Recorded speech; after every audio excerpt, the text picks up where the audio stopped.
Maundy Thursday, that weirdly archaic name only begins to capture the oddness of this Holy Week liturgy. Like the British elision that renders the word we pronounce Magdalene as Maudlin, the word Maundy is an English corruption of the Latin word for commandment, the word mandatum, from which our own word mandate is derived. But still, it seems the wrong word. The words mandate and command are words of authority and power. They seem oddly out of place in this context. Nothing in Jesus' demeanor suggests it. His silence in the midst of their chatter, his quiet service in the routine of foot washing that was so central to their cultural hospitality, his gentle rebuttal of their grandiose, competitive, and argumentative expectations. There's no hint that Jesus answered their quibbles over authority by exerting any authority of his own. The central sign in this rite refutes any notion of power, authority, or glory. No ritual can mask the vulnerability, much less the humor and embarrassment, of bare feet.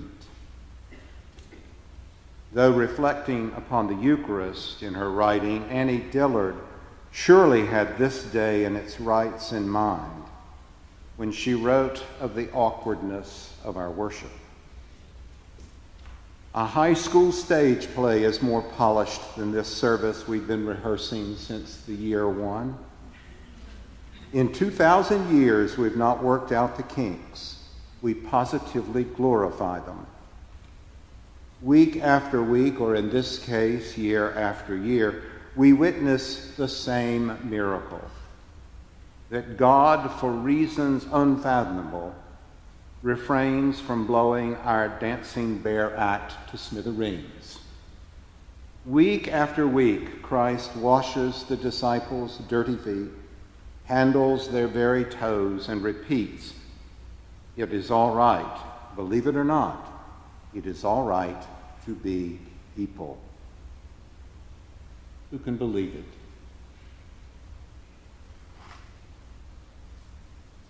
But exploring more deeply the roots of the Latin word itself, we learn that mandatum means literally to give into the hand. Perhaps the best modern equivalent might be the word entrust. Entrust.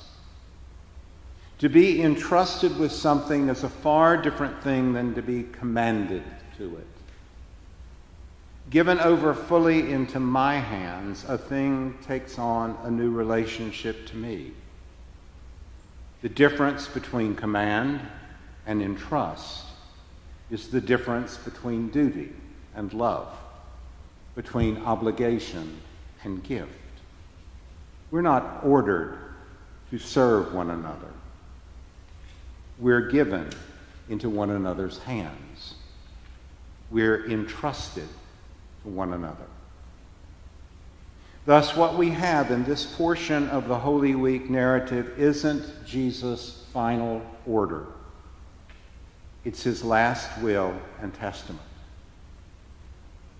As he sat at table with the disciples, the most precious thing in his life was their lives. Each and every one of them would one day recount how Jesus had given them their lives. Women and men alike would tell of how he'd restored to them the lives they'd counted as lost.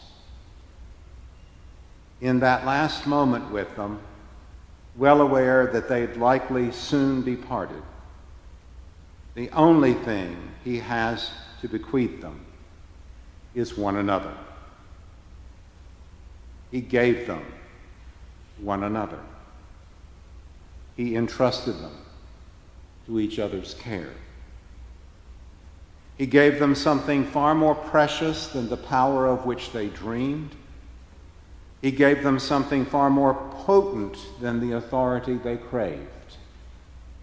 He gave them the most precious gift any person can give another, the gift we're here to remember this evening. He gave them the very gift of creation, a gift more precious and more potent than life itself. He gave them the gift of God that still inspires the deepest reverence and the most profound mystery. He trusted them. Amen.